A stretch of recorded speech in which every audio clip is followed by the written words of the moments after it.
Comentei já com vocês na semana passada que eu tenho acompanhado as pessoas de forma pastoral nos últimos 14 anos. E antes eu também já acompanhava pessoas.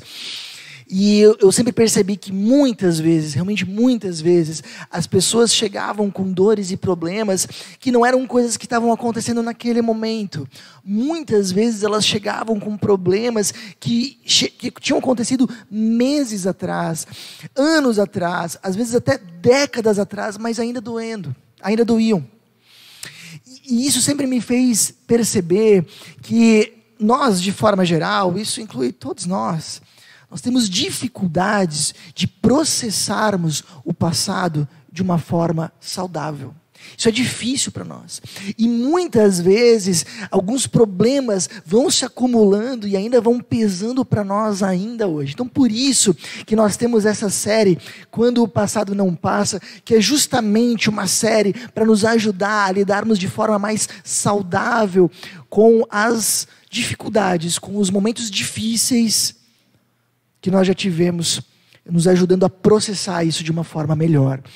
Nós vimos na semana passada que nós processamos o nosso passado de uma forma saudável, seguindo esse ciclo. Tudo começa com o fato. Algo dói, algo aconteceu. Isso que aconteceu nos provoca dor emocional, doeu de alguma forma. E o passo em direção à cura é o passo da verbalização, quando a gente começa a colocar, a contar o que a gente está sentindo, contar o que aconteceu. E eu sei que muitas vezes é comum que as pessoas digam, mas contar não adianta nada. Contar pode não mudar a situação, mas muda aqui dentro. Porque é justamente quando nós verbalizamos, desabafamos, conversamos sobre o assunto, que nós estamos reorganizando o nosso coração.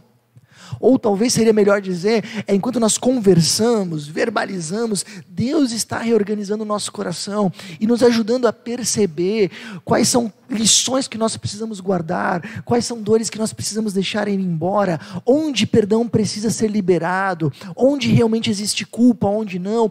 E aí cada coisa começa a entrar no seu lugar até o ponto de que a gente se sinta curado.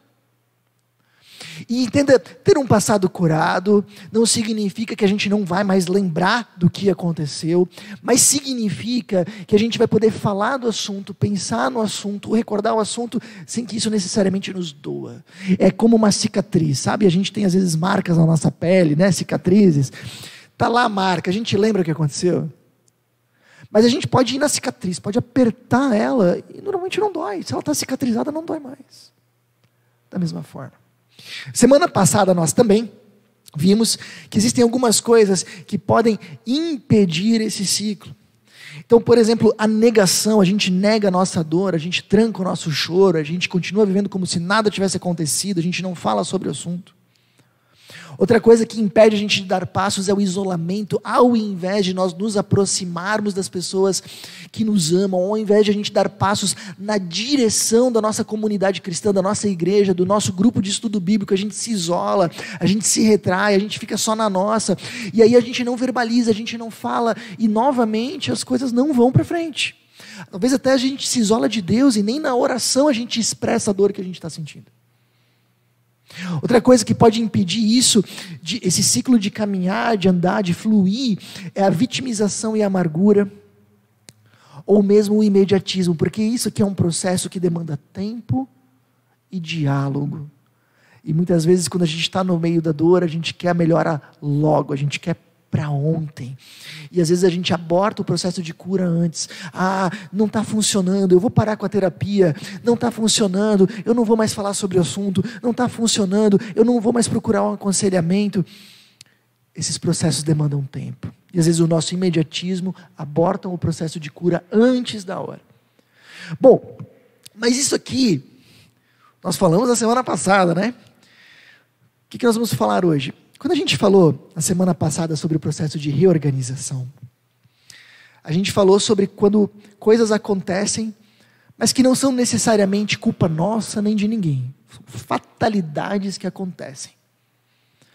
Mas e quando o problema, o fato que começou tudo isso, de alguma forma, é responsabilidade nossa? ou pelo menos em parte, é responsabilidade nossa. E quando a gente começa a se perguntar, e se eu tivesse feito diferente? E se eu tivesse agido de tal forma? E se eu tivesse feito aquela outra escolha? E se eu tivesse falado isso? Isso não teria acontecido. Quando nós, de alguma forma, nos sentimos culpados por aquilo que aconteceu. Isso adiciona elementos novos. E isso é muito mais comum que vocês pensam. Deixa eu comentar uma coisa com vocês. Essa semana, minha filha, vocês conhecem, 9 aninhos, ela chegou para mim, ela não sabe que a gente está tratando esse tema, ela estava bem alheia, ela chegou para mim no café da manhã, estava só eu e ela disse, pai, você já quis voltar no passado para fazer alguma coisa diferente? Eu disse, já filha, já sim. E eu também. E ela começou a contar de coisas que tinham acontecido há anos atrás, e que ela ainda se sentia culpada. 9 aninhos. E aí foi muito legal, porque daí ela verbalizou, e eu pude ajudar ela a organizar essas coisas. E a gente teve uma boa conversa sobre como perdoar a si mesmo. E ainda esses dias eu perguntei para ela como é que estava. Ela disse, eu estou bem melhor, papai, estou bem leve. Se isso acontece com uma menina de 9 anos, imagina com nós. Então esse é o assunto de hoje. Como nós podemos perdoar a nós mesmos por aquilo que aconteceu. Como a gente pode liberar perdão? Porque a gente fala muito de perdoar os outros, mas às vezes o mais difícil de perdoar é a gente mesmo. Como nós podemos perdoar a nós mesmos? E existe uma história na Bíblia que pode nos ajudar de uma forma muito, muito importante. Mas antes de nós falarmos dela, tem um primeiro crivo que a gente precisa entender. Vocês já sabiam que existe uma coisa chamada culpa falsa? Nem toda culpa que a gente sente, ela é real. Algumas culpas que a gente sente, nós tomamos para nós, mas não são culpas nossas. Existe culpa verdadeira e culpa falsa. E eu já vi muita gente atormentada pela culpa de coisas que, na verdade, não eram culpas delas. Isso acontece muito, sabe por quê? Porque muitas vezes pessoas, para convencer outra a fazer o que ela quer e ela não consegue, ela faz com que o outro se sinta culpado para que faça o que eu quero. Dá para entender isso? Acontece muito, por exemplo, para a gente entender um caso clássico, dependente químico. A pessoa tem um vício de drogas e ela quer que o seu parente, o seu irmão, o seu pai, sua mãe deem dinheiro. E é claro que o pai e a mãe não vão dar mais dinheiro porque sabem onde vai gastar.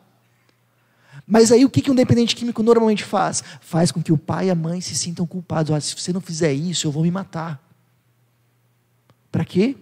Para que o outro faça o que ele quer. É uma estratégia de manipulação. Só que não é só dependente químico que faz isso. Muitos de nós acabamos fazendo ou sofrendo esse tipo de coisa.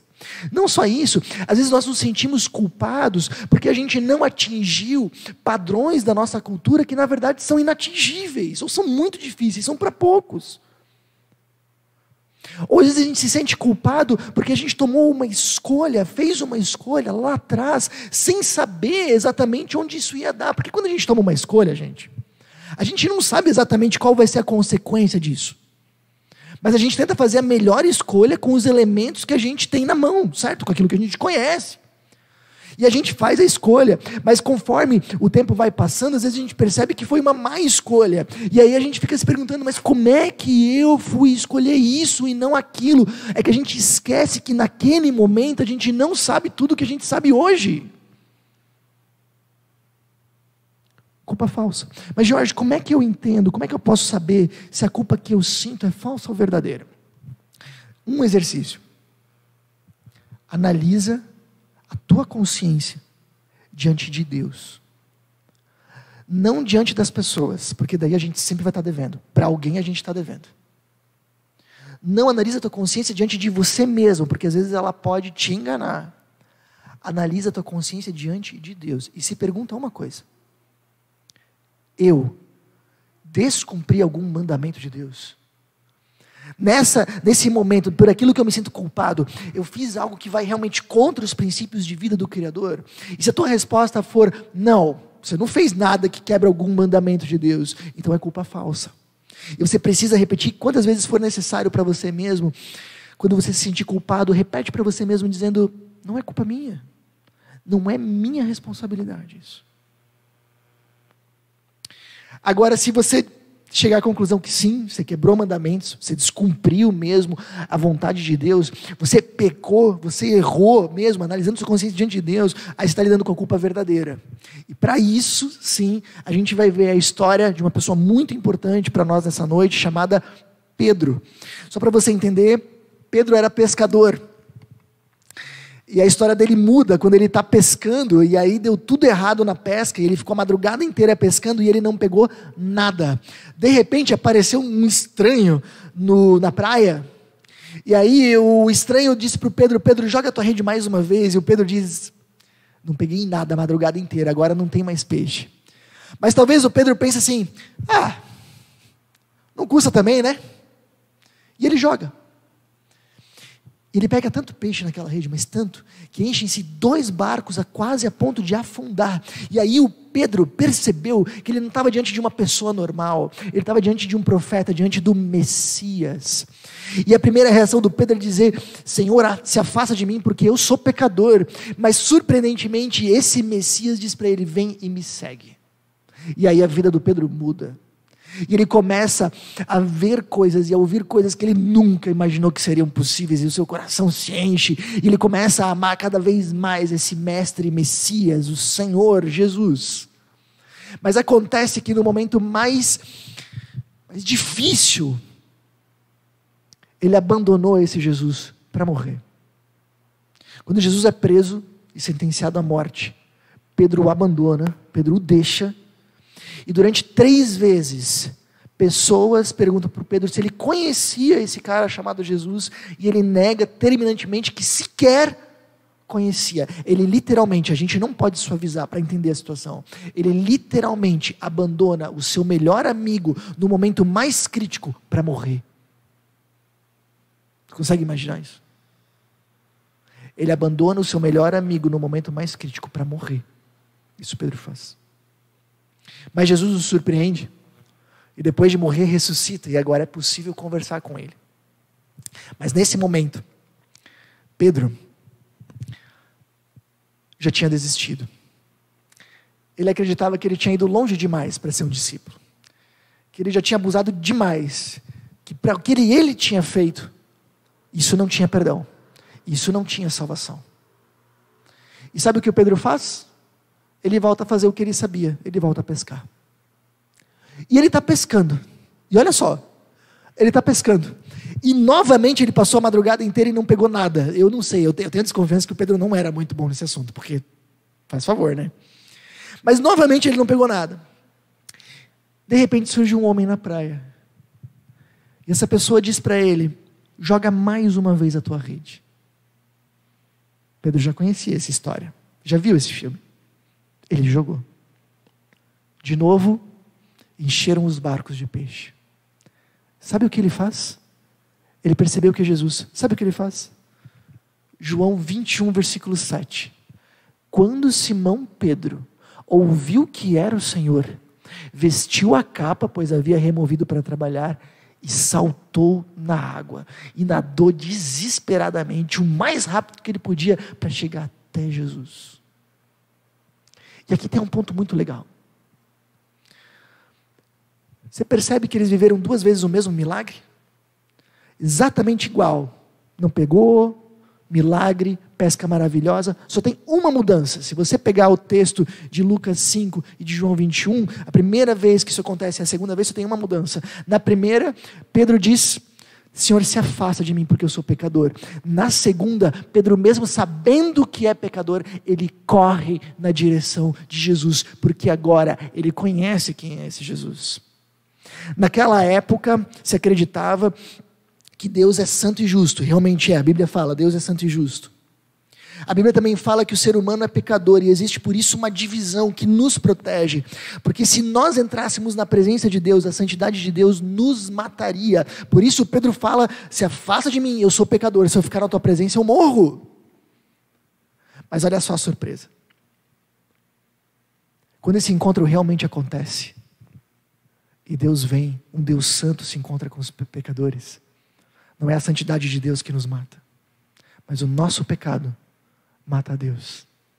Não porque o pecado era mais forte, mas porque esse Deus se deixou esvaziar e morreu no nosso lugar para pagar a consequência dos nossos pecados, para pagar a nossa dívida.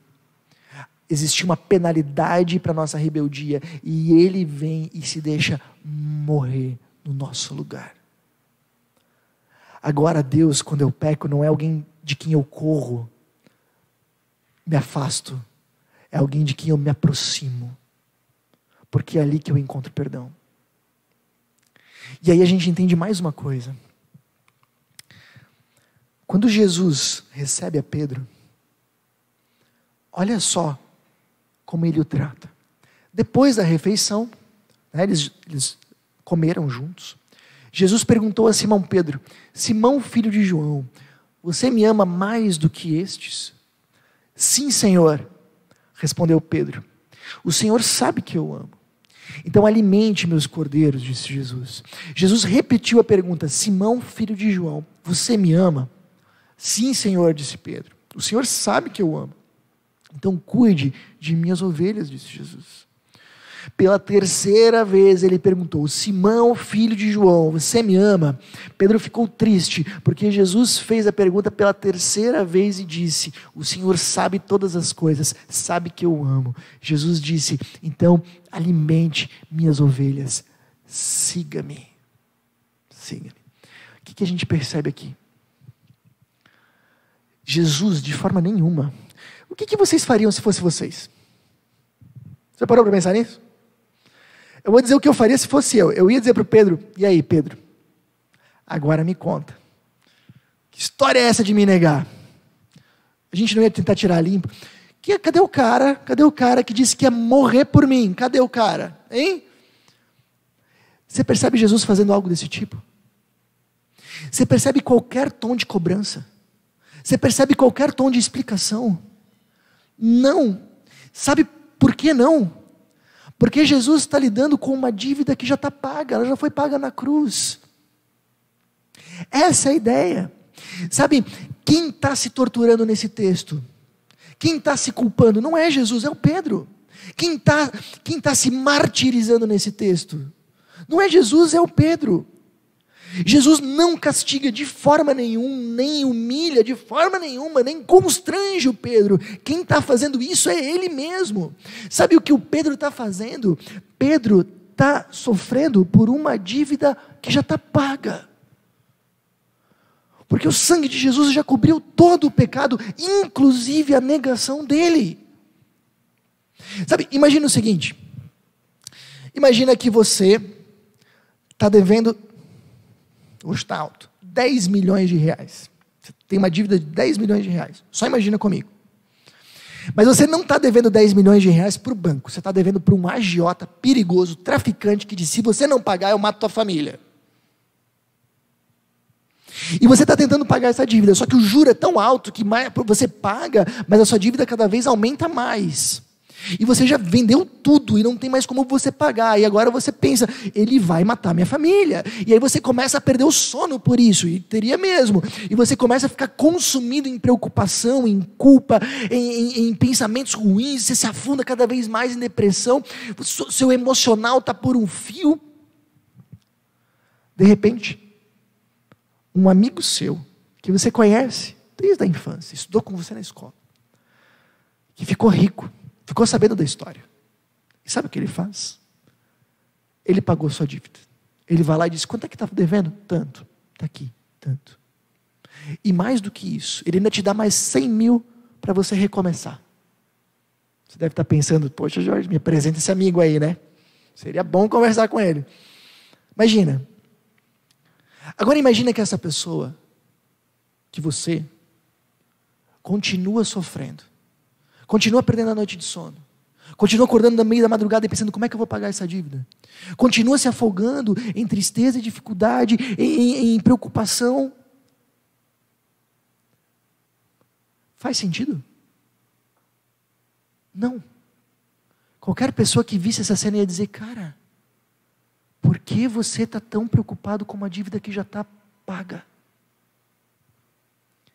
Esses somos nós. Esse é o Pedro. Nós ficamos preocupados, sofremos, nos atormentamos, nos martirizamos por uma dívida paga.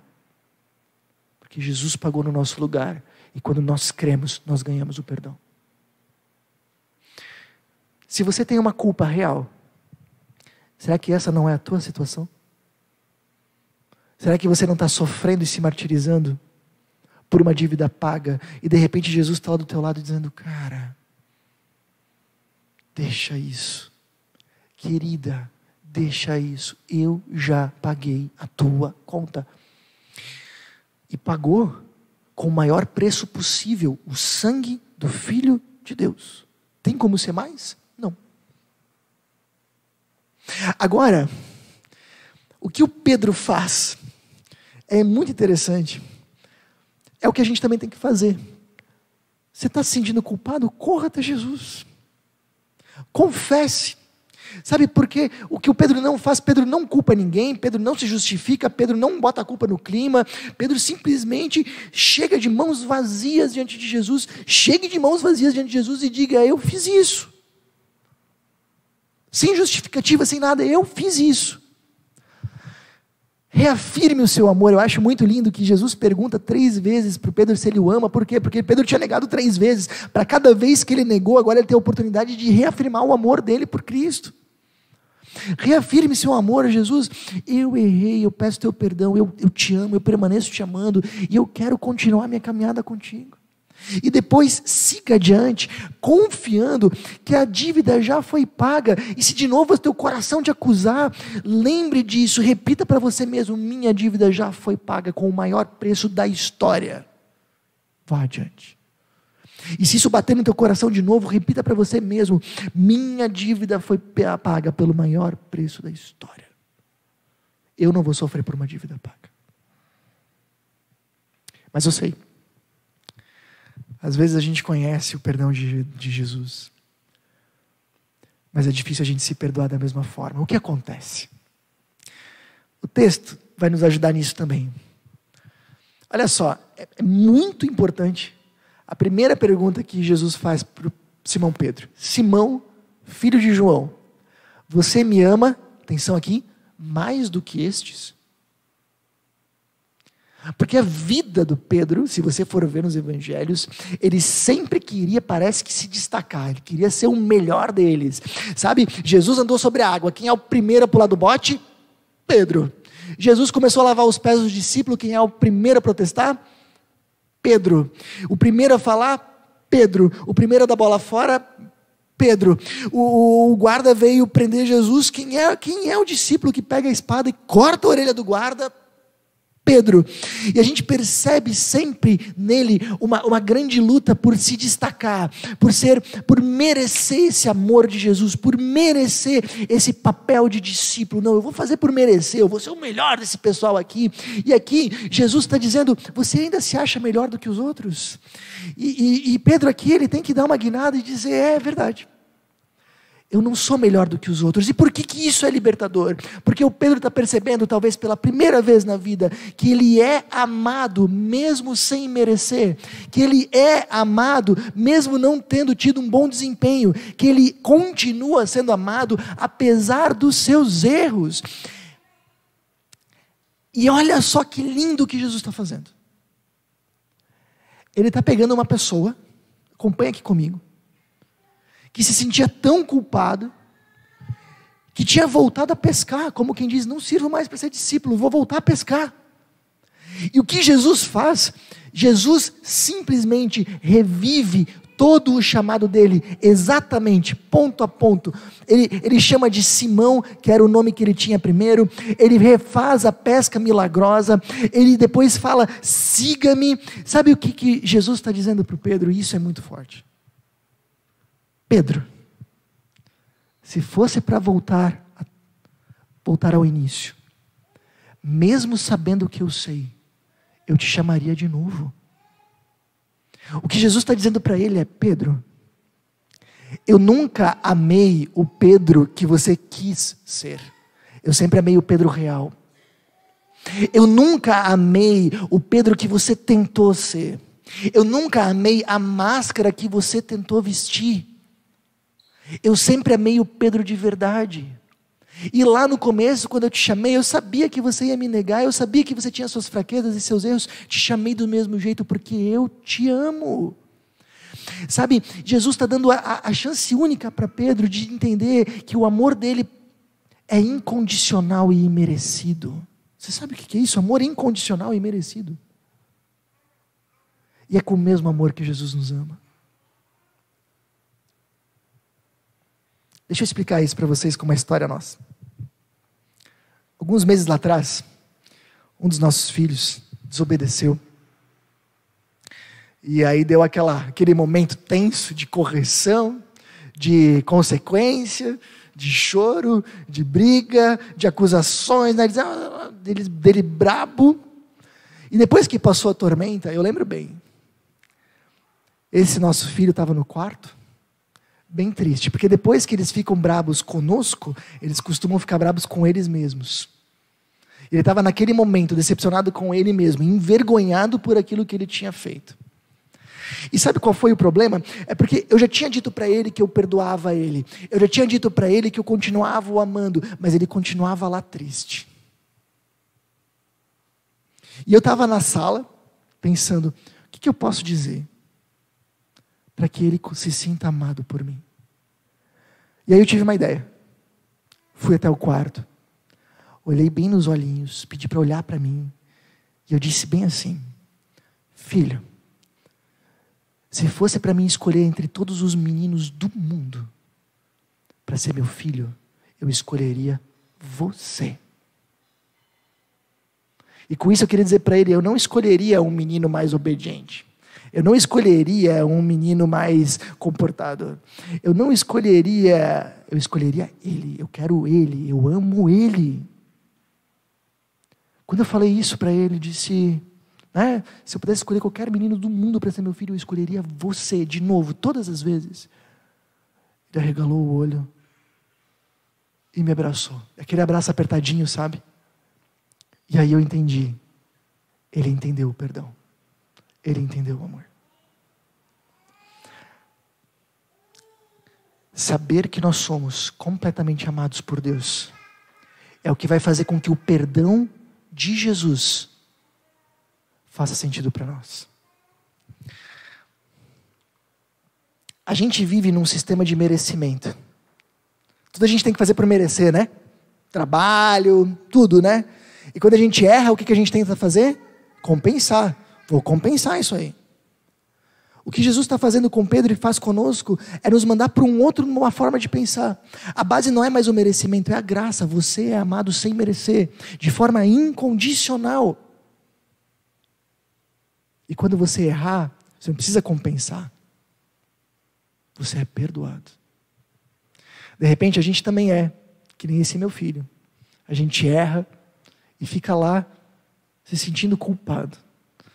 E Deus de repente fica pensando assim, o que eu posso fazer para que ele entenda que ele está perdoado e que ele é amado e que nada mudou. E o que Deus faz é nos confrontar com a cruz de Cristo, que de alguma forma nos diz, se fosse para mim escolher entre todas as pessoas do mundo, eu escolheria você para ser o meu seguidor. Nunca amei o você imaginário. Nunca amei a máscara que você usa. Eu sempre amei o você de verdade. Continuo amando. E se a gente conseguir perceber esse amor, a gente vai conseguir entender esse perdão. Não dá para receber o perdão de Cristo sem antes termos entendido a sua graça. Lembra disso. Se não experimentarmos a graça, continuaremos lutando pelo perdão. Aí quando a gente erra, o que a gente faz? A gente fica pensando assim, será que eu já me arrependi o suficiente? Será que eu já fiz o suficiente? Será que agora esse Deus já vai de repente se compadecer de mim e perdoar? A dívida já está paga há muito tempo. Se a gente não entender a graça, a gente ainda vai estar lutando para merecer o perdão. E isso vai contra o Evangelho. Max Lucado, a frase que vocês receberam na entrada, diz: por sua graça não me sinto culpado, com sua direção não me sinto confuso, e por sua soberania não sinto medo. Essa frase nos ajuda muito a entender a mensagem de semana passada e a dessa. O que eu quero dizer para vocês, então, olha, frisando, guarda isso, por favor, guarda, se é para guardar uma coisa de hoje, guarda isso. Nós não conseguiremos receber o perdão de Jesus sem antes termos aceitado a sua graça, que somos amados de forma imerecida e incondicional, e esse amor está provado na cruz. Bom,